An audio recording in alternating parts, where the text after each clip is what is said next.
And hello, Sham. How are you? And welcome back.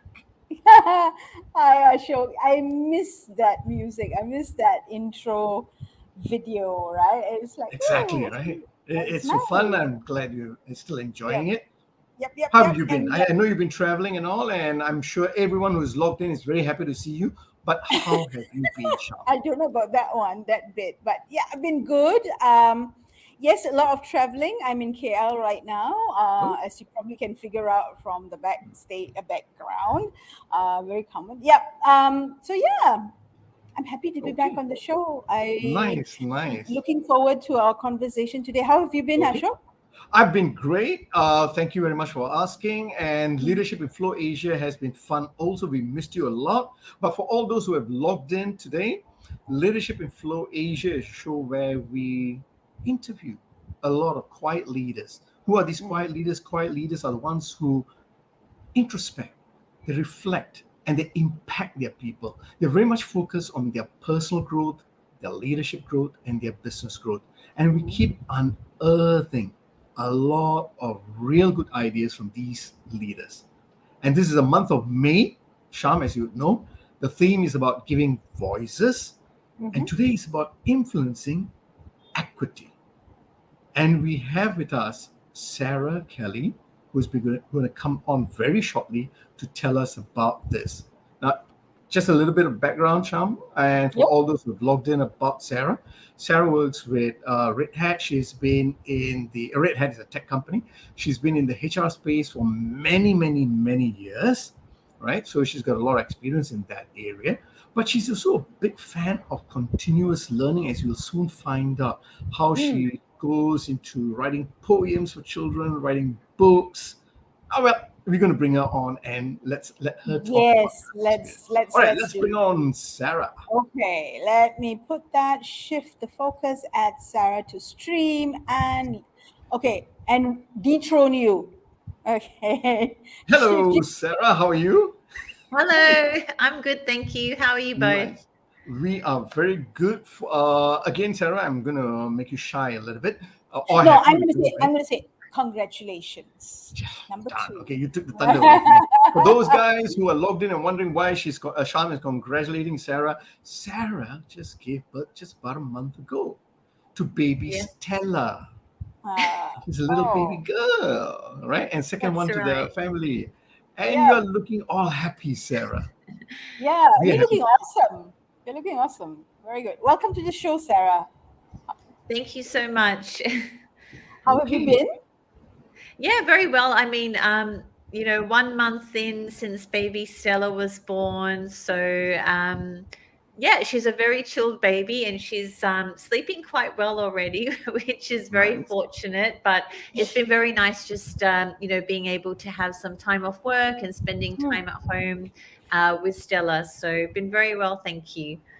All Nice, right. nice, nice, nice. Okay. Good, good. I know you are excited to get back to Stella within an hour, but let me just roll out some of the questions first. Let me start off with the first question. I'm very excited, right? Sarah, just tell us and tell all our friends who have logged in, right? How did you get into the HR space? I know you've been there for many years, right? Tell us, how do you get into the HR space? What excites you about this space? Yeah, well, it's not exactly something I planned, I must admit.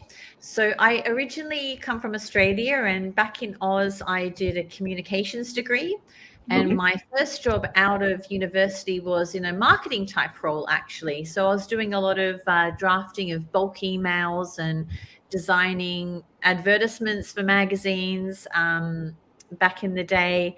And then I decided to move to London, mostly for travel purposes. Mhm. And when I decided to settle in London, at the time there was a lot more demand for HR roles versus graphic design roles, because at the time I was doing a bit of graphic design work in London.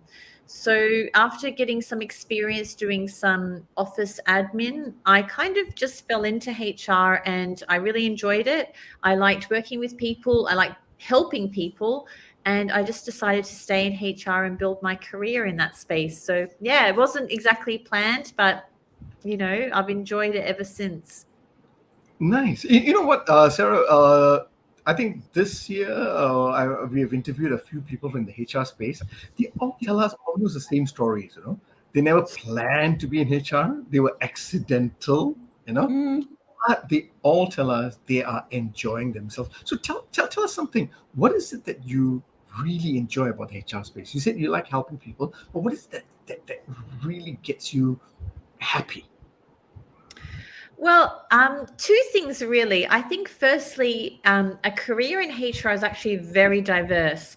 So Mm. if you think about it, HR touches many different parts of the company. They're involved in everything from learning and development Yep. to company strategy, talent management.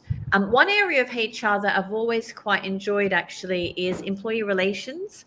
And Mm. that sometimes raises a lot of eyebrows because people think of employee relations or ER as terminations. Mm. Actually, I think of it more of being human relations and conflict resolution. And it's actually a very vast area. It's not just about, the more negative aspects. And when I say that I enjoy helping people, I think that whenever you're dealing with people, every person is so different. And I Mm. like to think that the kind of care and patience I give when I'm working on ER cases has helped to positively impact company culture, made a difference in the lives of those individuals. And, it's never easy when you're trying to kind of resolve conflicts, but Mm. you it is very satisfying when you can kind of help someone navigate through a murky or difficult situation. So that's an area of HR I've particularly enjoyed. Another area as well is around kind of the continuous learning space. Ashok, I know you mentioned it before. And so Mm. my current role, I get to work on a lot of exciting initiatives to promote a culture of continuous learning. And that enables me to kind of think creatively on, how we can get the team to really lean into that continuous learning mindset, which is something that Red Hat is very passionate or believes deeply in. Yeah. I know. You Hang on, mentioned about. hang on. I know you're going to go continuous learning, okay? Because so aside from AI, Sarah, anything to do with continuous learning, he's like, "Ow," let me talk about that because it's like, woohoo, this is my favorite thing. But Well, before we go actually, I was there, going to talk about something else, but okay. okay, okay, all right. Okay, you're gonna. Oh, that's interesting. You surprised me there, Mr. Ashok. So I'm going to ask around your interest in conflict because people tend to shy away from conflict. So I'm very very, I'm positively uh, surprised, happily surprised that you enjoy that element of and you. I like the way you coded employee relations as more of connecting with people. It's the connection, it's the relations. Um, and you said conflict, and you enjoy working through that conflict, so it's resolved, and people get to a better place, right? Um, I've got two questions. There's subsets. One is, why is it that you enjoy doing it, and what has made it enjoyable for you? I mean, was it skills? What kind of skills? What or something happened? I don't know. I'm just kind of digging in here a little bit more, Sarah. Yeah, I mean, look, conflict is a part of life, right?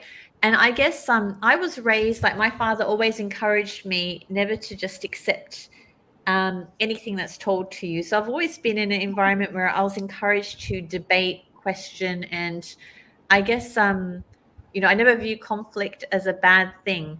Hmm. Conflict can have many different connotations, though, and sometimes it can get to an extent where it's no longer uh, Hmm. constructive. It can become more negative. So why do I like kind of that area of conflict resolution? I think two reasons. One, I'm a bit of an extrovert. I like interacting with people. I like understanding people, the psychology, what drives them, what's their Hmm. perspective, where are they coming from?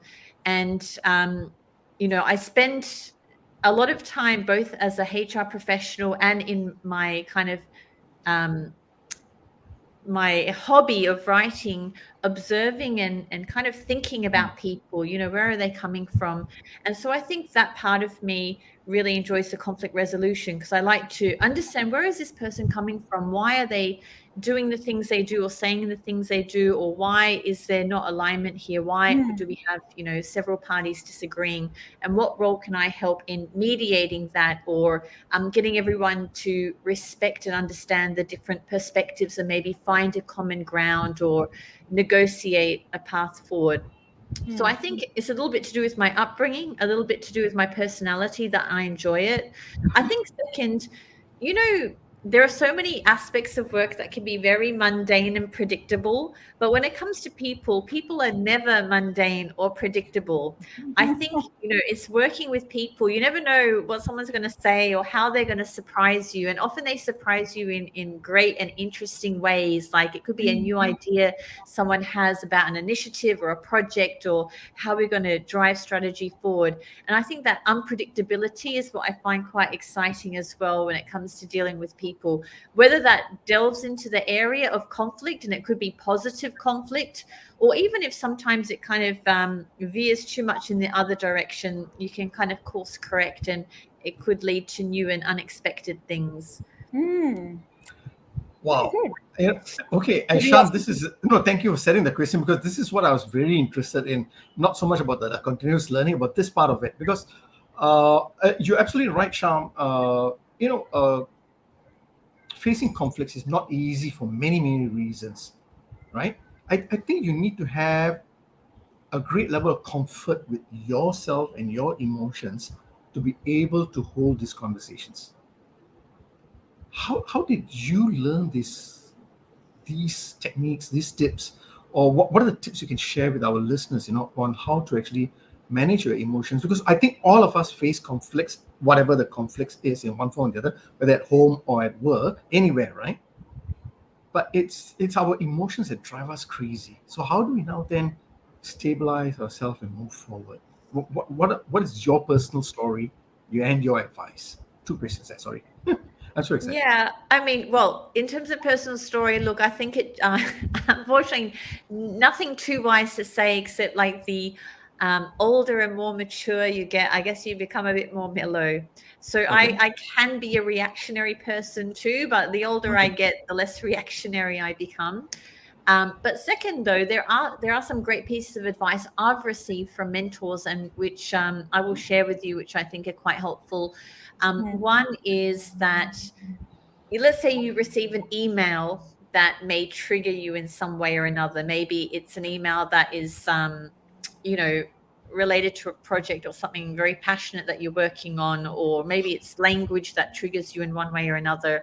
Um, Never respond immediately. If you feel very emotional once you've received any kind of professional Mhm. communication, if you can, if it's possible, give it 24 hours, to kind of sink in, maybe reflect on it, maybe reread the email. Maybe you read it too quickly and you misinterpreted it the first time.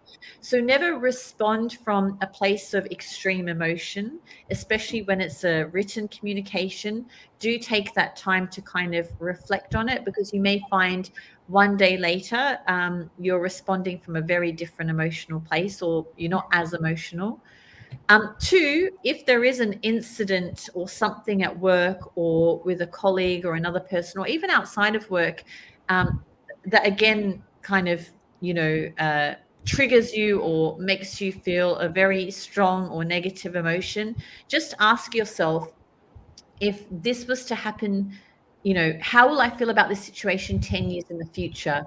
How significant, how consequential is this? Yes, I feel angry in this moment, but is it really a big deal? Will this matter in my life 10 years from now? So those are two approaches a piece of advice that were given to me by my mentors in the past, and which I still kind of use today, and I find them very effective. Wow. So the first one is don't react immediately. Give yourself time in a written communication, especially. Reflect on it, review on it. And the second one is whatever the incidents are, to put a pause button and ask yourself, how will this affect, or how will this matter in my life 10 years from now?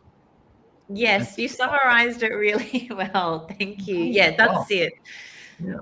And I guess that's what you bring into conflict resolutions in that sense, your calmness.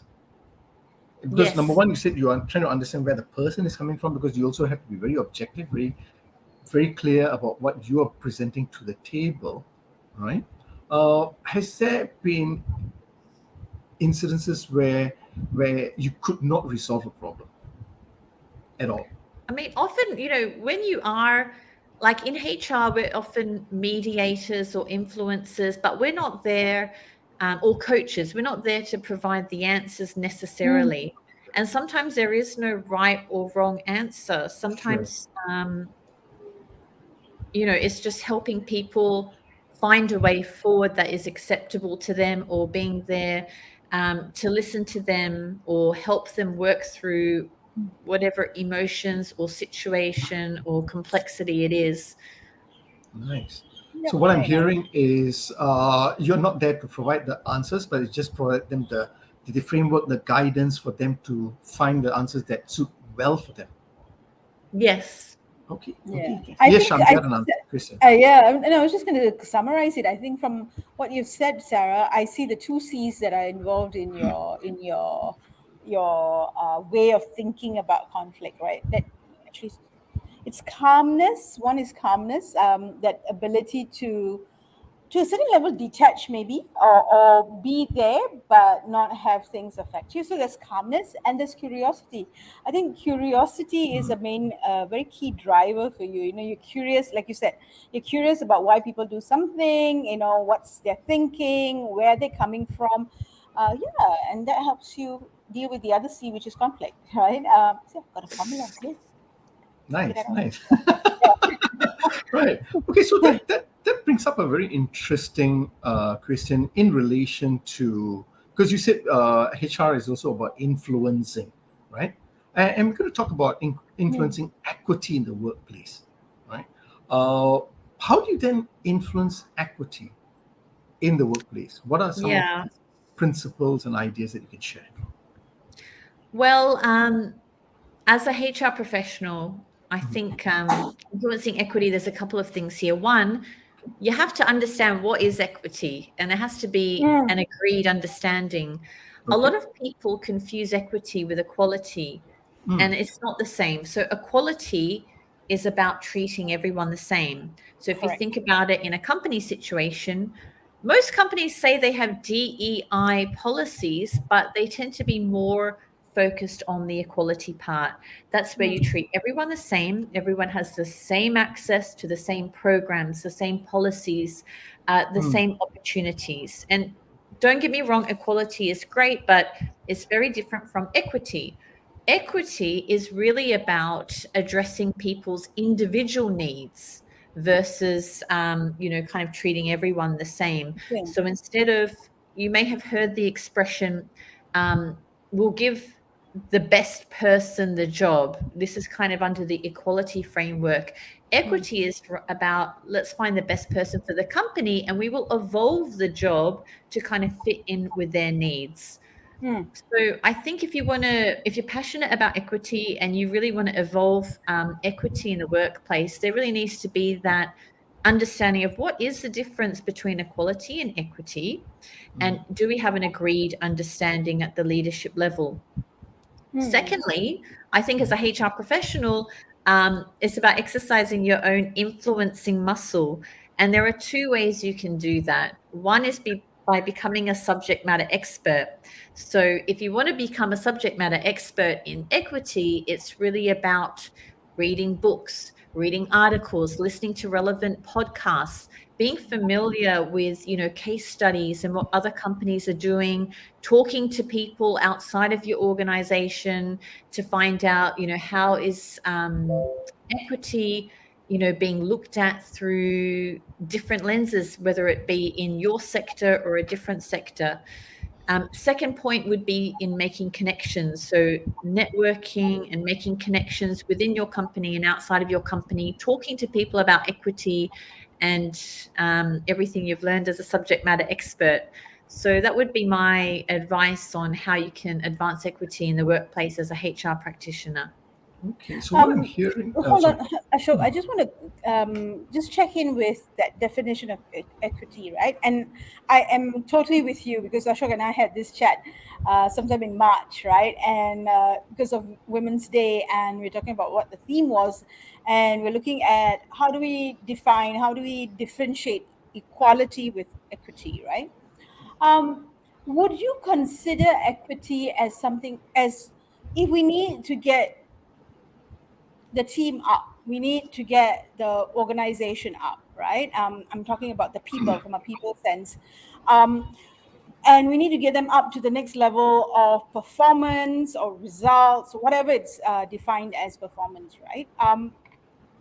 Does it also mean that we need to get them up, but different people would need different things to move them up as a whole? So as a whole, we move up, but what makes me move up would be different from, and how does then the organization or the leader look at what can push them up, and that might be different from what Ashok needs to be pushed up. Would Yeah, that that's exactly. I mean, there's that famous graphic. I don't know if you've seen it, where you've got three kids and they're trying to view a sporting game, and there's a fence, but they're all different heights, and so they have different size boxes in order to all be able to see the sporting event. Yep. I think that's a brilliant graphical representation. But also to your point, maybe it's that definition of what does it mean to be high performing, or what does success look like. Yep. Quite often that definition may have been defined by a mainstream perspective. So maybe sometimes it's reevaluating what does success look like, as well as, giving different people what they need to kind of get there to whatever the benchmark is. Yeah. Would you go further and say what would success look like for different individuals? Because we come with different superpowers to the role, right? You have success in terms of the matrix that you have set for the team or for the business unit. Would we go further? Should we? Have we gone further to say, okay, for Sarah, what would success look like for her, given her range, her abilities, her strengths? All right, and that might be different from what Ashok what it would look like for Ashok. Do we go into those conversations, or should we go into those conversations? Because on one hand, it takes the individual into consideration. On the other hand, there's the organization, and the organization is this big chunk of many individuals in it, right? I'm just throwing out an idea, and just would like to know what your opinion or point of view would be for that. I mean, if you ask me personally, yes, I think that, as I talked about, well, hiring the best person for the job versus hiring the best person for the company and evolving the role. So if you take that second idea, it's what you're kind of talking about, is looking at that individual. What can they offer? How can they really excel? What value and skills do they bring? But it's not a very easy thing to implement, especially for a Hmm. large company that's trying to automate processes, or also kind of tick the equality bucket and make sure things are fair and equal in another sense. So um, philosophically, yes, I personally agree with that approach. I like the idea of hiring talent based on what they can bring versus hiring people to fill a particular role. But I also Hmm. recognize that it's no easy task for companies, particularly large companies, to implement. Yeah. It's my ideal way of looking at Well, how. Sarah was saying, is there something important here that you brought up? What's number? Got two questions there. The first one is, what is the biggest pushback that you are seeing from people who are not really for this concept? What's the biggest pushback you're seeing so far? Most of the time, people who there is a bit of there's a fair bit of pushback, but I tend to find that most people who push back haven't really read much of the literature related to equity.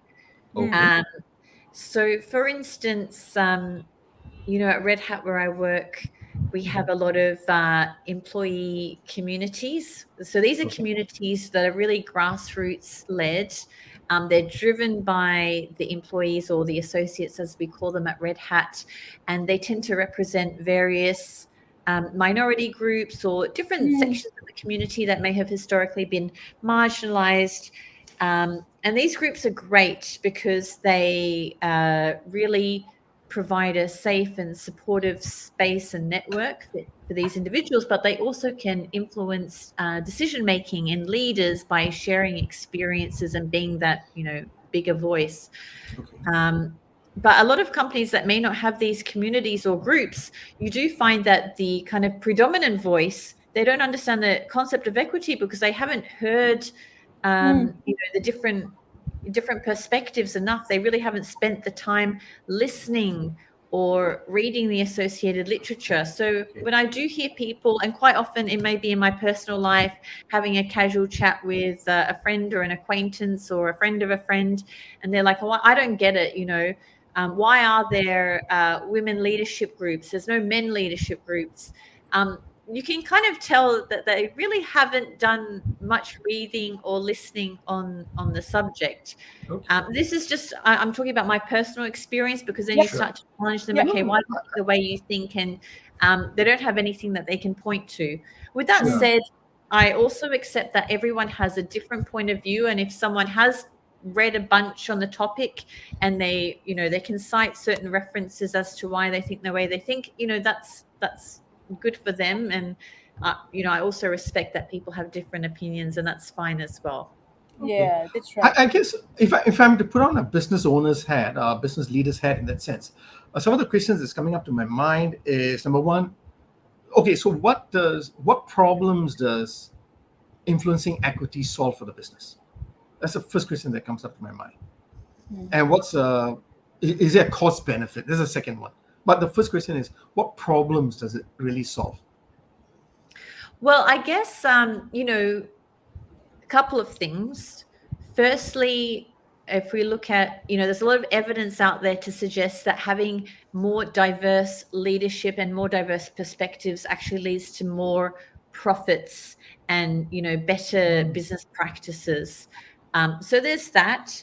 But I actually think that companies these days have, yes, they want to make profits. That's important, but they also have a responsibility to be champions of the type of community or society that we want to live in.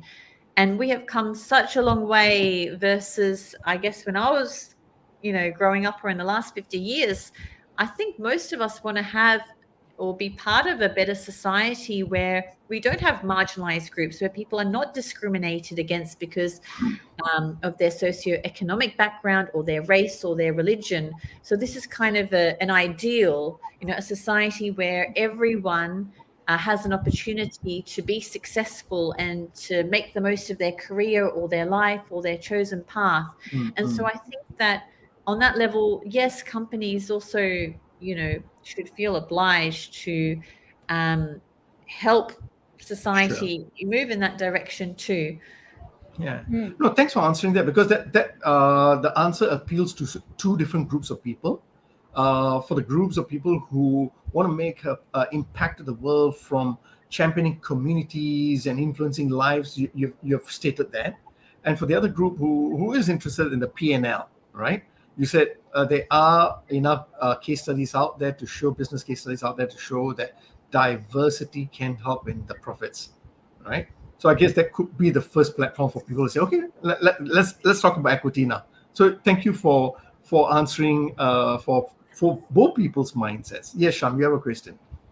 No, I was going to kind of steer the conversation into um, that space of equity that you are very interested in, Sarah, specifically in financial equity. And you wrote a chapter in a book that's just recently been published around financial equity. So, tell us a little bit about the book. Tell us a little bit about why financial equity. What's the backstory there? I mean, you're basically what they say in Singapore, right? Kepo. Kepo means this, and it's not the ones that you put out there. We just kind of want to know what's the underneath of the story, right? What's driving it? Yeah, well, thank you for asking. I have a copy of the book right Yay! Redefining the Redefining rules. the Rules. So, this book was just published in March of this year, Okay. and it was really influenced by the International Women's Day theme around equity, which we referred to earlier. So, this book features 17 chapters by 17 different women from around the world who share their personal experience about equity in relation to the workplace, the school, the home, and society. So Mm. each chapter is very different, and written. We all come from different walks of life, us as the Yeah. authors. So it was a lovely experience actually getting to know the different authors, Mm. and meeting them through this project. So when I was approached about writing a chapter, I knew exactly what I wanted to write about straight away: financial literacy, Mm. because having lived in Australia, the UK, Singapore, and have quite a wide circle of friends, acquaintances, colleagues. This I always noticed that amongst women and amongst my female friends, there's this reticence to talk about money matters, whereas quite often amongst males they love talking about their investments and money and so forth. Mm. And I've witnessed a lot of instances. Well, anyway, let me talk more about the chapter. And then in my book, I speak about a personal story about a close female friend of mine who found herself in some financial difficulty. And that led me to doing some research on the gender gap. And what I found is that in general, women are poorer than men for a Mm. variety of reasons when looked at as a whole, based on reports by Willis Towers Watson, Mercer, World Economic Forum. And one of the contributing factors, and there are a few different factors, is the fact that women tend to be less financially literate than men. Mm. Mm. Financial literacy isn't just about how you invest, which is important, but it's not just about investing. It's Yeah. about attitudes, Mm. and values towards money as well, and even Mm. just comfort levels talking about money. And my Mm. chapter is titled "Money is Not a Dirty Word." So basically, my call to action is really to start talking about money. And I also had some recommendations for companies in my chapter as well. So it starts with this Mm. personal story, and I follow this woman, and I look at some research, and then at the end I say, well, what can companies do to Mm. address this issue? And I think there's two big things companies can do. One, financial literacy programs, I believe, should be a part of company benefits in this day and age, because having Yay. financial literacy is a Yep. basic skill now. It's not a Mm. nice to have. Yep. Two, another area really to address is around pensions. There's a huge discrepancy in pensions between men and women around the world as well. And a lot of that has to do with the fact that not only do women on average earn less than men, but when they take time off work because of caring responsibilities, whether to care for a relative or a child or whatever. Quite often they may not be earning a pension, or if they've taken on part-time work, they may not be able to earn a pension as well. And a lot of research does suggest that, globally, we do need major pension reform to address this gap too. So it is a passion. I could talk a lot about it, and when I start talking, a lot of ideas spring to mind. So it's easy for me to get off track. But basically, my chapter kind of looks at those 3 key points. But there is a lot to say on the topic. Yeah, I think it's also something that's very close to both Ashok and my hearts as well, for different reasons. And but leading to the same conclusion that you just did, which is it's something that needs to be core in organizations, and if it's not in organizations, then leaders need to pay attention to it if you're leading a team. um, because I think we don't realize the impact when someone has financial ill-being, the impact it has on that person and that person's performance, right? And it's not because that person can't do the role, it's because this thing is weighing on them, and they don't see that impact themselves. That's that anxiety, that's that worry, all of those things coming into play that impacts your ability to be the best version of yourself at the workplace, right? That's one. You mentioned a few things earlier. You talked about how its attitudes, its values, as well as your ability to speak out about it. And I think in that sense, coming from I mean, I'm Malaysian born and bred, moved to Singapore about 20 years ago, right? And one of the things I see similar, whether men or women, whichever social structure or level that we work with, or financial literacy that we have, we don't speak. So we don't talk about our challenges, right? We talk about what we want to invest in if you are in investment, if you're investing, right? So if you are investing, then you talk about it, but you don't talk about the other bits, the bits that are not so nice, right? And you definitely don't talk about legacy. How are you going to deal with your legacy? What are you thinking of? How you're thinking about it? What are your plans about it? And my anecdotal thing is that it's a thing that it's across the board with men and women. We don't talk about it, which is which I think is a sad thing. I think if we talk, we can learn from each other. We just don't realize how much we can learn, because there are things we don't know, right, about financial literacy or a lot of other things. So thank you for that. And it's obviously a passion.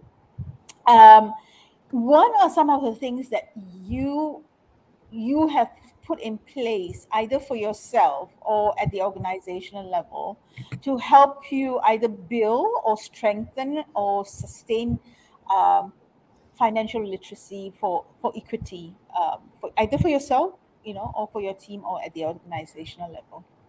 Could you share that with us? Sure. Well, to your point about talking about it, just to tag on that for a little bit first, I think another thing we can do is talk about it with our kids or the next generation, to normalize it for them. And it's good to see that in some schools, in some countries, not across the board, that basic, financial literacy, like things related to savings and investing, are actually taught at schools. So maybe Yes. that, great if that can kind of increase and become the norm. In terms of what I've put in place personally, I think I've, even though I worked in financial services for a good number of years, I have to be honest, for many years I was clueless about, financial matters. I never thought that it was something I needed to think about. I used to think, well, I'm not an investment professional. As long as my money's in the bank, and I don't spend too much, I'm good. So a good friend of mine in Singapore really encouraged me. I guess I kind of took example from her to actually start thinking about, doing more with my money than just leaving it in the bank in savings, especially if it's not earning good interest. So yeah, it was a good female friend of mine who got me thinking and got me studying. And there's actually a lot of courses and programs out there, for women as well as, for everyone really, to acquaint yourself with some basic terms and think more about your options. So that's something that I have done for myself. In terms of at a company level, I mean, I'm not in the benefits space anymore these days, so I can't give any examples. But I do hope that maybe I can make a positive difference in the lives of my children by talking about it more at home and making it something that's a normal concept rather than a taboo subject, which I think a lot of people in my generation were raised thinking money was. Interesting. Thank you for that, Sarah. Like what Sean was saying, I'm also very passionate about this topic itself. I don't know. I mean, like you mentioned earlier, and as you grow older, you get wiser, in different ways.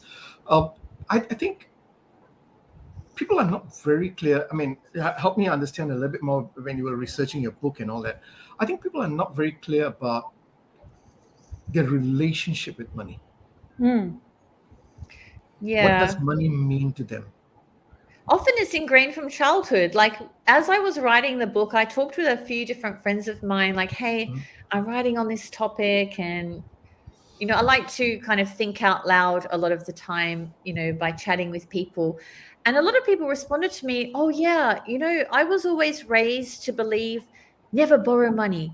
You've got to save it in the bank. You've got to spend it. Don't take risk. This is very much an old school view. And a lot of people shared this perspective with me. And, some people, even to this day, they kind of hold on to the words that their parents told them: never take out a credit card, never borrow money, never be in debt to anyone. Whereas actual fact, this is probably not recommended advice in this day and age. If you don't take a risk, if you don't take a loan, you can't do things like start a business or make an investment or a whole host of things. So it was quite interesting. And that's just one example, but it was quite interesting as I was talking with various people about my chapter, to hear what are some of the things that they were brought up believing in, and what are some of the things that they believe or hold dear. And a lot of people were really excited to be able to talk about the subject, because actually they never really discussed it much before. Sure. I understand what you're saying. And I get it from that knowledge space, right? It's about the knowledge awareness. I tend to go a little deeper when I'm looking at, you see, all of us have a storyline, right? If you look at it as a story, our own life is story. But from a finance point of view, we all have our own financial storylines where we have created certain meanings of that. And that influences our values, our action. I also find that the knowledge space is important about understanding about money, about investments, whether it's insurance, about loans and risks. I get that from a knowledge point of view. But I feel that a lot of people are more stuck at the area of emotions in that relationship point of view, because they've had certain experiences where they've created a meaning about what does money mean for them. It could have been something that they've observed, or it could be something that they've heard. So they created a meaning and they've held on to the meaning. And it could be fear-based sometimes. They've not felt the freedom as yet. Did you come across that in your different reviews or research when you're writing that book? Yes, I mean, we all have a different attitude or different values, whether it's to money or anything else. So, I mean, it goes back to the continuous learning.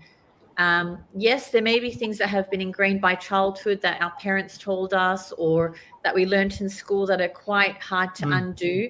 But having a continuous learning mindset is being open to new ideas, That's reading, That's being a right. voracious reader, or maybe it's podcasts are your thing, or videos, or whatever it is. So being open to new ideas. And sometimes it's about reading things outside of your comfort zone.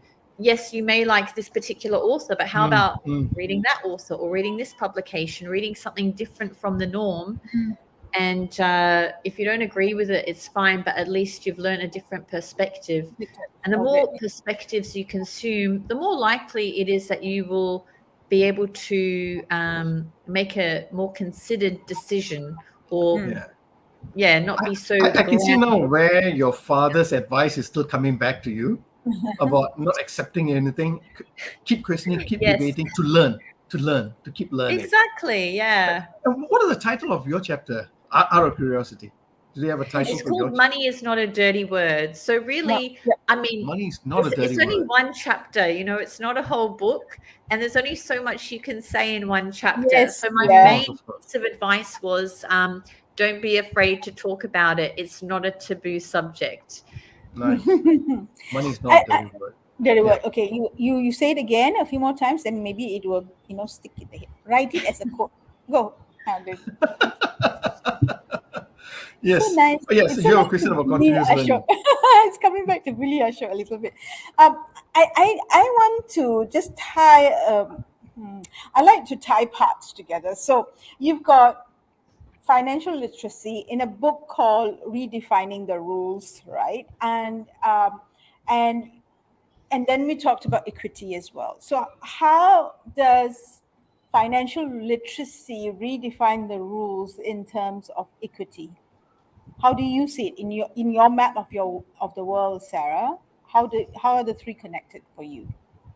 Well, I guess like the whole point being, in this particular case, really looking at women, and I feel that we need more tailored programs offering support or challenging or disrupting the way of thinking for women, specifically when it comes to this topic.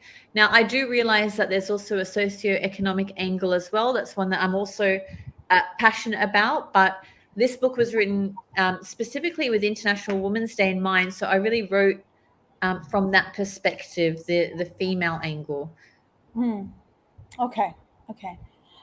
So it's looking at how can we build the knowledge, the awareness, the skill, and the knowledge for women when we are dealing with financial stuff and decisions, in order for us to bring, either level up in terms of our comfort or our support, right, or our independence, yeah, in terms of making some of these decisions, and also for ourselves in terms of our self-esteem and our self-confidence as well, yeah.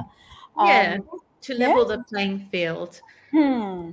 I um mean, there's a lot of kind of related issues as well. The fact, um, I mean, just some of the research that I did, women tend to live longer than men. yep. Women may have more caretaking responsibilities. I mean, there's so many reasons why actually women, it's so important for them that they are financially savvy and that their finances are in order, which I do refer to somewhat in the chapter.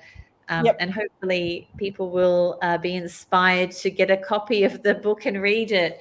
Yep. And there's a lot of other great stories related to equity in the book as well, which are Hmm. quite different from mine and look at equity from completely different angles. Different levels, yes, and as it should, right? I like the point that you made earlier on about how you look.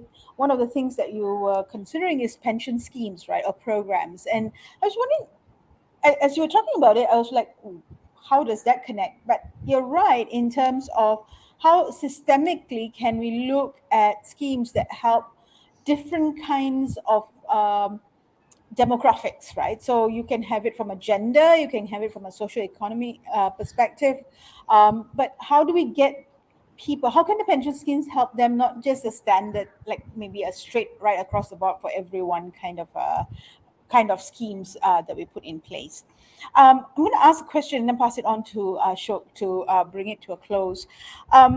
For you, Sarah, with because as I'm hearing you talk, what's coming across to me, that your curiosity, your innate curious nature is what drives your continuous learning. It drives also you listening to conversations and wanting to be part of conversations. But I think for me, what I'm seeing is that for you, continuous learning is because you're curious by nature. So for you, how as an individual, what does continuous learning mean to you? And as a role, as you put on the hat at Red Hat of a HR professional, what does that mean to you as a HR professional in an organization? Well, yeah, I guess for me, continuous learning is about it's about being curious and about wanting to learn and develop different areas, obviously that interest you somewhat, and they could be related, but willing to learn new things. And I think it's not being motivated just for professional purposes. Yes, we all want to advance professionally, but quite often Mm, I've found the learning that I've done because I was interested in doing it as an individual or curious about it, and it wasn't necessarily with career in mind, have actually had professional benefits. mm, So I think it's kind of that motivation piece, being motivated to learn for learning's sake, I guess, is what I'm trying to say. And, the world is a huge place. You could be learning through um, travel experiences or listening to people. It doesn't just necessarily need to be through formal learning. As a mm, HR professional, I really try to design learning experiences with the individual in mind. So I quite often think about what I find fun about learning, and I try and make it fun for others to, tap into other people's curiosity. So when designing or thinking about learning experiences, I like to have a collaboration or social element. Quite often, it's more fun to learn together when you're part of a mm, group, or maybe there's a competitive element.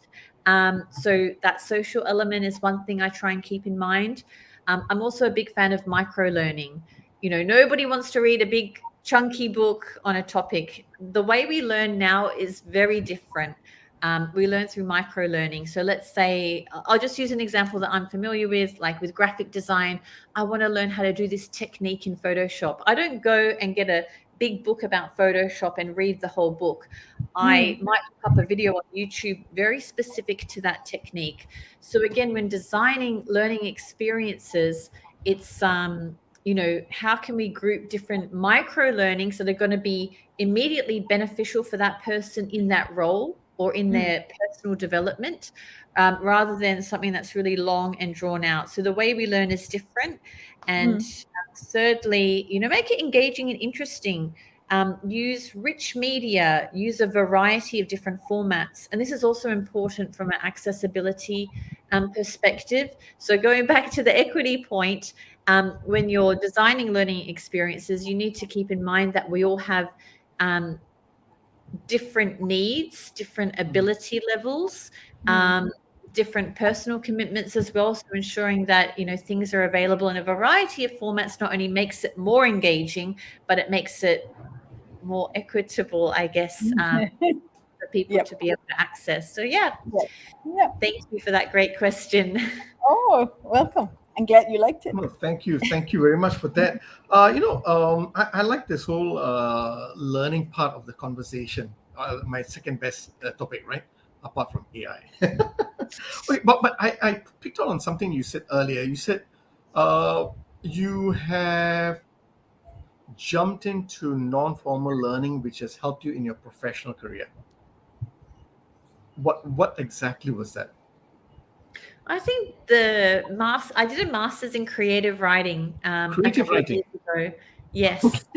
A lot of people ask, why did you do this? Like, how is it related to HR? Exactly, Um, right? I don't know why I did it. Like, well, actually, I was invited. I was part of this event with Singapore Writers Festival last year, and I told the story. It's quite a funny story, but I'll just give a quick summary. I was into Sure. my blogs a few years ago, and I knew I wanted to do a master's in something, but I couldn't quite Hmm. figure it out. And I happened to I have a chance meeting with the program lead at the time, and one thing led to another, and I thought, why not? Um, and yes, creative writing, people do it often because they want to write that big novel that they Mm, always dreamed about, or mm, maybe they want to write the next, I don't know, television series, whatever's popular at the moment. yep. Um, that's not why I did it, but it's benefited me so much in the workplace because you're learning how to communicate effectively and connecting with people and how to say something, like get to the real essence of what you're trying to say without all of the fluff. So, and as a HR professional, you're communicating with people day in and day out, whether it's in email or verbally or even via video format now. With Yeah. since COVID, we communicate in so many different ways. So it's been hugely beneficial professionally. Wow. So creative writing has helped you improve your concise conversations, communication. Wow.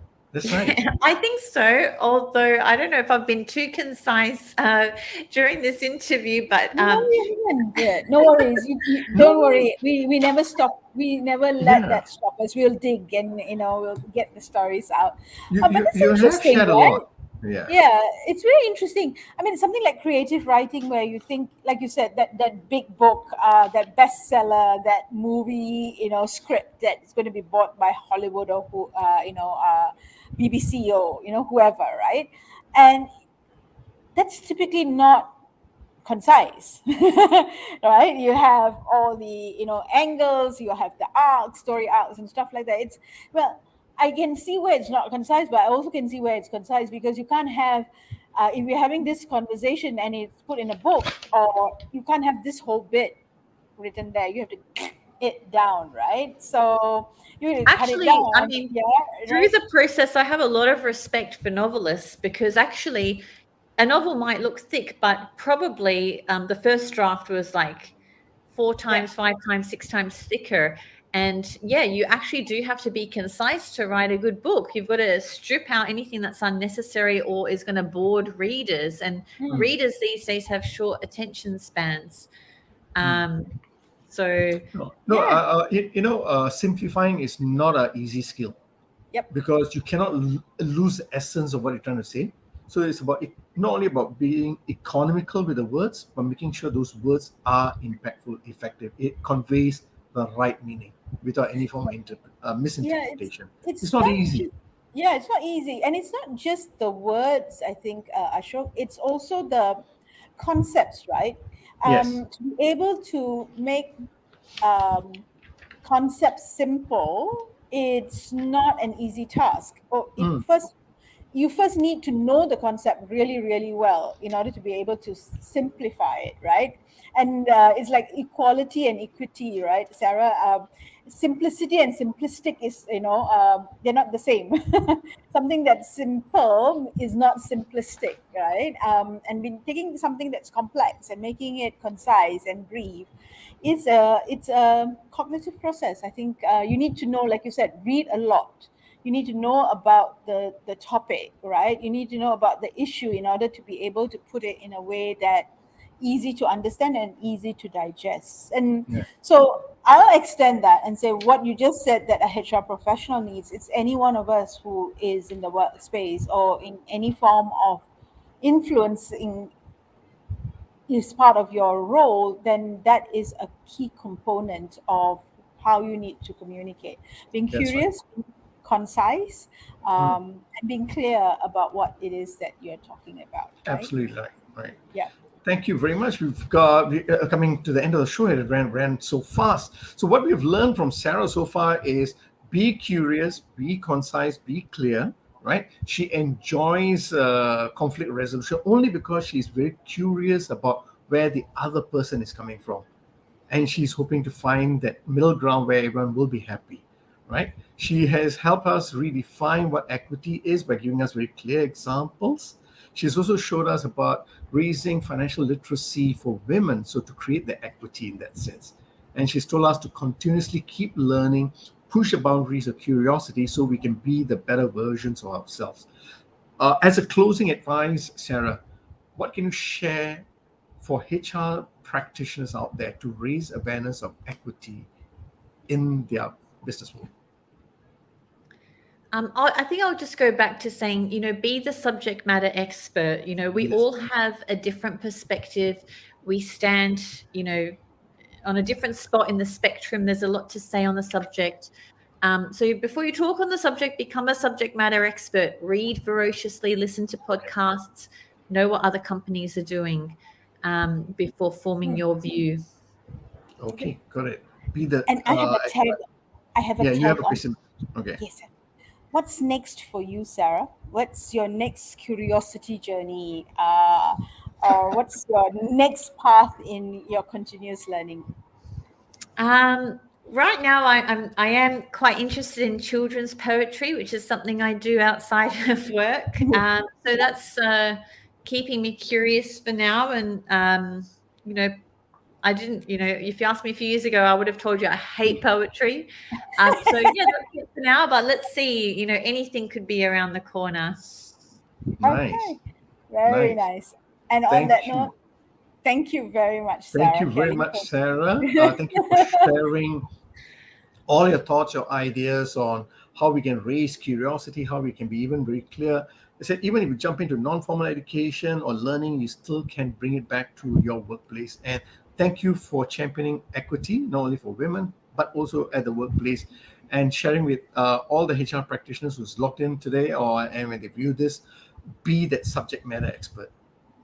Yep. Be that subject Thanks for matter And expert. having me. It's been yep. great talking with you both, and you really asked me some challenging questions that made me think more deeply about these topics as well. Good. I'm Okay. glad I'm it's glad. Yes. paying it forward to you as well, Sarah. Thank you. Have a good evening, Sarah. Yeah. We release you back to baby Stella. Yes. Thank Have fun with baby you. Stella. All right. Thank Take you. Bye bye. care. Bye. Bye. Wow. Okay, we are Okay. done. An hour, very Yes. fast.